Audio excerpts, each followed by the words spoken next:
Bismillahirrahmanirrahim.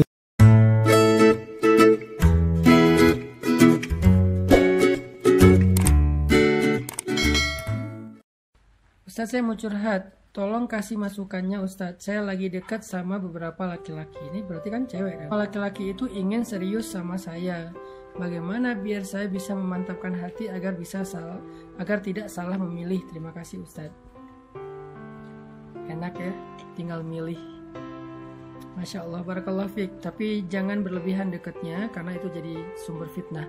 Kalau kita memulai satu kebaikan dengan dosa, maka Allah cabut keberkahan. Itu udah pasti tuh. Contoh, memulai suatu niat baik untuk menikah, tapi dengan pacaran atau berbuat dosa, maka nanti pernikahan itu akan Allah cabut keberkahan. Makanya muncullah cekcok rumah tangga sampai ke perceraian dan segala macam. Itu karena awalnya nggak baik. Kecuali orang yang bertobat ya. Karena awalnya nggak baik. Kalau awalnya nggak baik, maka hilang keberkahan. Sedangkan kalau awalnya kita menjaga batasan agama Allah, kita nggak melanggar, kita nggak mengecewakan Allah, maka nanti Allah yang akan menjaga pernikahan. Jadi kalau dekat jangan berlebihan. Terus gimana cara kita menentukan pilihan? Menentukan pilihan itu dengan 3 cara. 1, minta petunjuk Allah, namanya istikharah. Saya udah pernah jawab ini di live sebelumnya kayaknya. Minta petunjuk Allah, istikharah. Kedua, minta petunjuk ulama, namanya istifta. Nanya, menurut ulama di antara sekian banyak kriteria ini mana yang paling layak jadi imam saya atau makmum saya kalau dia seorang cowok. Minta fatwa dan nasihat dari ulama. Yang ketiga, minta nasihat dari orang yang lebih bijak dari kita atau yang tahu, yang kenal dengan masing-masing orang yang kita mau pilih itu. Ini namanya istisyarah. Jadi ada istikharah, istifta, istisyarah.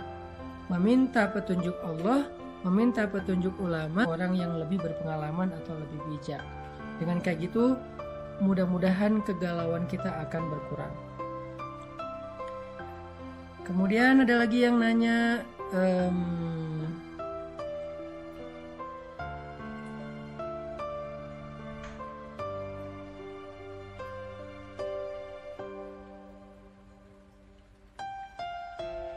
ini tadi udah saya jawab.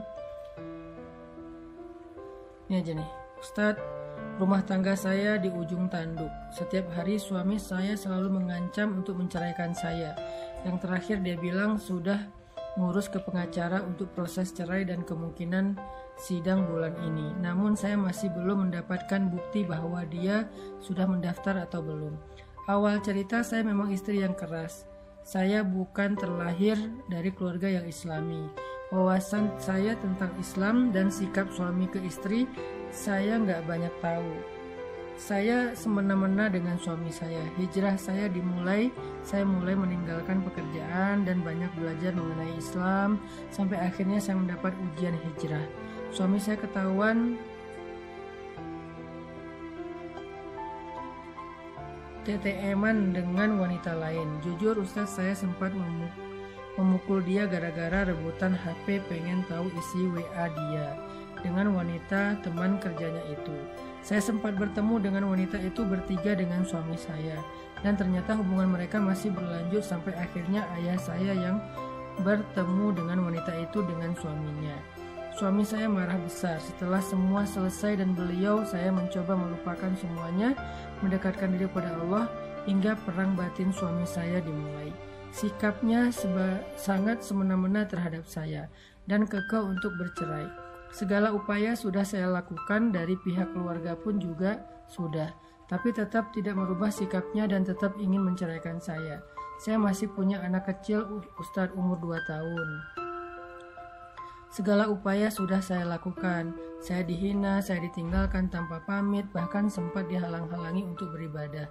Sebenarnya suami saya adalah orang yang agamis. Dia merasa keluarga saya jauh lebih baik daripada dia, dan dia merasa malu dengan cara sabar pun dan cara baik-baikan tetap nggak merubah keputusannya. Sampai akhirnya saya lelah Ustadz ditalak setiap hari, dan saya mengikhlaskan segala keputusan dia dan meminta dia menjauhi saya dan anak saya.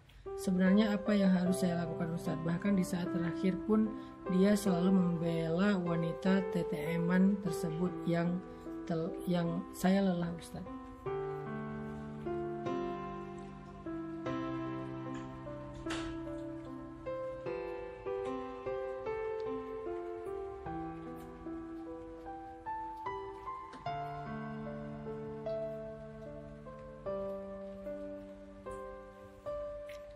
Pertama-tama saya pengen ngucapin ikut prihatin dengan kondisi keluarga Mbak dan teman-teman yang sama, karena di sini ada beberapa curhatan masalah rumah tangga juga yang diambang perceraian. Saya ikut prihatin, dan karena ini juga lagi hujan, saya bareng-bareng deh yuk kita saling mendoakan ya.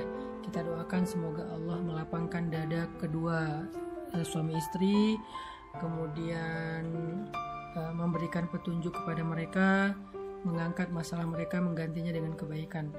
Ala hadhihi niyah as-salihah al-fatihah.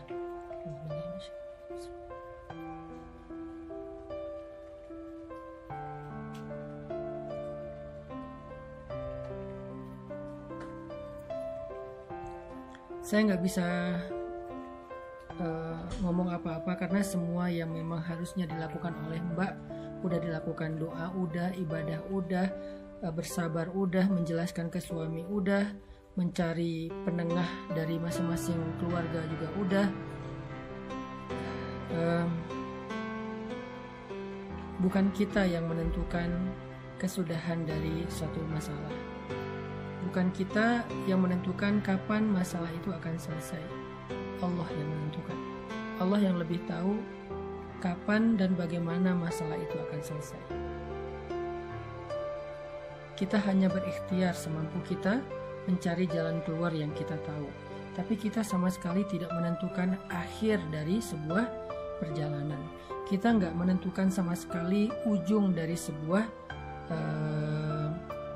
masalah. Kita sama sekali nggak menentukan kapan masalah itu akan selesai. Bukan kita. Tugas kita adalah berikhtiar dan bersabar. Dan janji Allah adalah menyelesaikan masalah hamba-hamba yang bersabar. Wa basyiris sabirin, sampaikan berita gembira kepada hamba-hamba yang sabar, kata Allah. Gak ada kan berita gembira yang membuat kita kecewa, itu bukan berita gembira, itu namanya prank. Kalau Allah bilang busyra, basyir, sampaikan berita gembira, itu benar-benar berita gembira. Tapi syaratnya cuma satu, sabirin, sabar. Apa itu sabar? 1, tidak berkeluh kesah.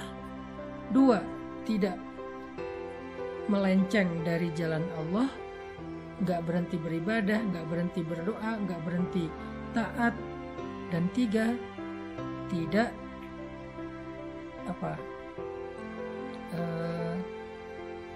tidak berputus asa. Berputus asa itu nyerah, udah gak mau ngapa-ngapain, udah gak mau berikhtiar.